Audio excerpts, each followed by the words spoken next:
Here's a really basic, very, very basic demonstration on how to attach this to the bones, attach the skin, this mesh to the bones, and also how to animate it.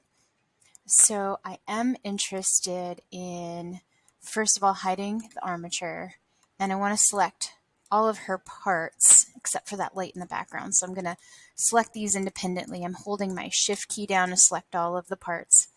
And once I have her all ready, I don't have her finalized. I wanted to give her hair, but I can add that on later. I'm going to add join, and now she's one solid unit. I'm going to bring back the armature. I'm also going to go to the wire frame. I just want to be able to see the mesh and the bones at the same time.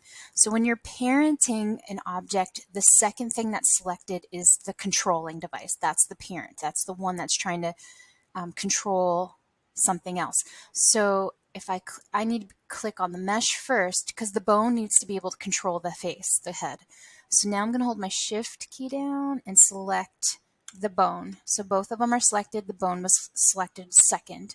And this selects all of the bones and all of the mesh when I did this. And I'm going to go to parent, which we've used before, with automatic weights. That's just the easiest form, easiest one to take. You have more control with some of the other ones, but we're still learning. We're just beginning. So now these are parented. And you can animate in object mode when you want to animate this, but it would just physically move her. She wouldn't be able to move the individual bones.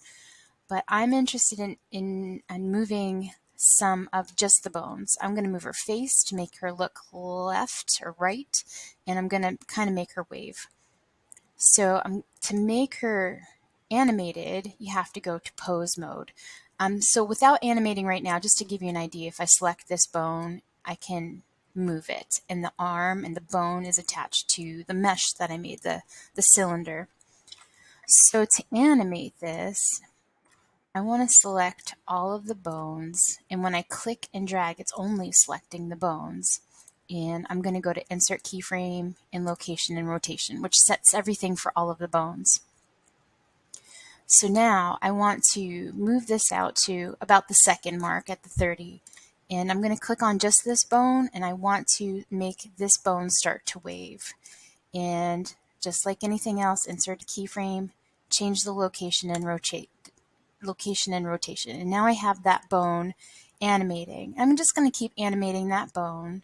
So bring this out and set my keyframe.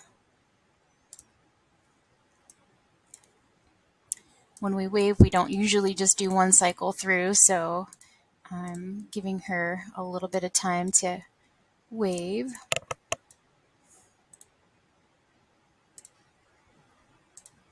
And I'll bring her arm back up to the neutral position, the position she was at first.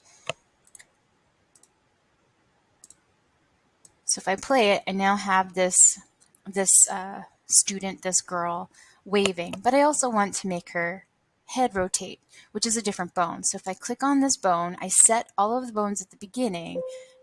But now I can click on this bone and just make her face look to the left or make it look to the right, and insert a keyframe, set the location and rotation. So if I bring her back with the render view or the shading view, if I click on play, her face is turning. She's also waving at somebody. I think I want her face to come back to the normal position. I don't like her just looking out and never coming back. So I am going to rotate her face bone back to the beginning and set the location and rotation just to check her out.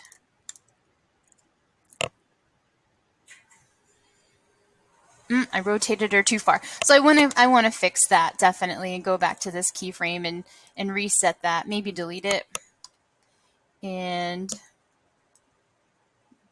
now I can set that as location and rotation and render it as an AVI, and that's how you animate. I attach this mesh to the bones, and then you can animate them. But you need to set all bones positions first, and then you can animate them independently.